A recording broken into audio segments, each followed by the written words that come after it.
Alright guys, welcome back to the channel. We have today the Premier League Midfielders top 10 ratings prediction for FIFA 22. We've already done the attackers. If you missed the attackers top 10 prediction, I'll leave that in the top right corner. So with that being said, let's get into it. Coming in at number 10 on our list, THIAGO Alcantara? Is it Alcantara? I don't even know. The man did about as close to nothing as you could possibly do in the Premier League. 24 games, 1 goal, 0 assists as a central midfielder in one of the best teams in the Premier League. Maybe that comes off as a bit harsh, but he didn't have a single performance-based card. He had a 1 to watch and a foot birthday, but that is it. No other special cards in the game. In my rating, I have him going from an 85 down to an 84, which I think is more than fair. I wouldn't even be surprised to see him go down to an 83. But regardless, he will 100% be getting a downgrade in FIFA 22. Kai Havertz comes in at number 9 on our list. I do have him staying in at 85. He did find his first season in the Premier League a little bit difficult, only managing to get 4 goals and 3 assists in 27 games, which for a lot of players would warrant a downgrade to an 84, but I think EA will be a bit more lenient with him, seeing that he did turn around his form towards the end of the season, but I would not be shocked in the slightest to see him go down to an 84. He did score the Champions League winning goal, so maybe that'll have some impact on his rating. I don't know. I'm going to say I doubt it, but you never know. Now, İlkay Gündoğan is one of the strangest cards in the strangest scenarios that we've had in a FIFA in a very long time. 83 rated gold card, had 2 player of the months and a team of the season, but didn't get a single team of the week throughout the entirety of FIFA 21. Bit of a weird one. He was robbed numerous times of team of the weeks, but he did deserve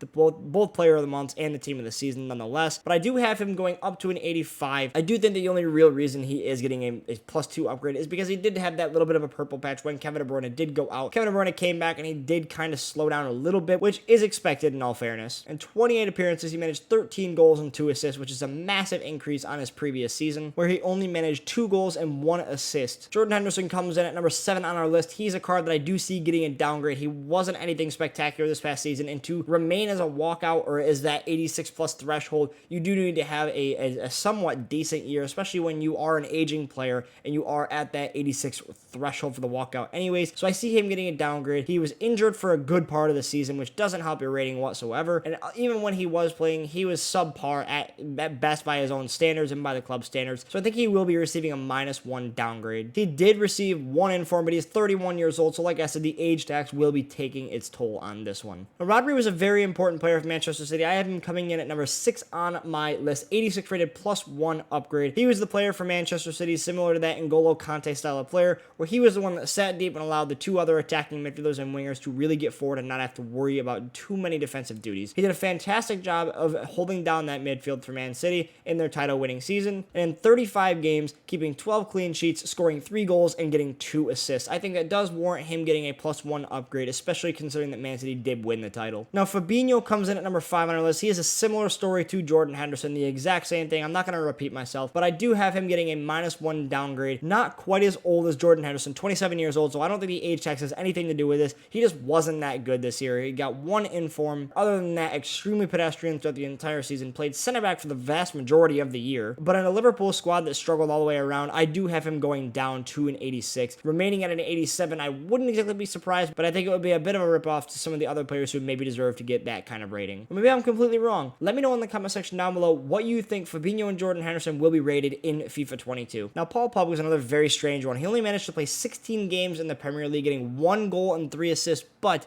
he managed to get 3 informs in a Europa League man of the match and was pretty solid for France in the Euro 2020. So ignoring his lack of games that he played in the Premier League, when he did play, he was a fantastic player. He was solid for the most part, and I think it does warrant him getting a +1 upgrade. Paul Pogba's decline in the past couple of FIFAs hasn't exactly been quiet, and I think this will be one of the years where he starts to get his redemption on his way back up towards the 90 rated card. Now, N'Golo Kante comes in at number 3 on our list. 89 rated +1 on his previous season. He was fairly solid for Chelsea throughout the entire of the year, and he was fantastic in that Champions League final. He's a reliable player. You know what you're going to get out of N'Golo Kante, and he was fantastic in the Euro 2020 as well, freeing up Paul Pogba to be able to get forward and the rest of that French national team to get forward and do what they do best, and that is attack. Seeing him get to an 89, I think, is more than fair. I don't think he was quite good enough to get to a 90, but I think he will get some performance-based cards that will quickly see him get to a 90 rated card. Now, Bruno Fernandes has been one of the most popular players in the world and in FIFA 21. He comes in at number 2 on our list at 89 rated, gets a +2 from his FIFA 21 rating.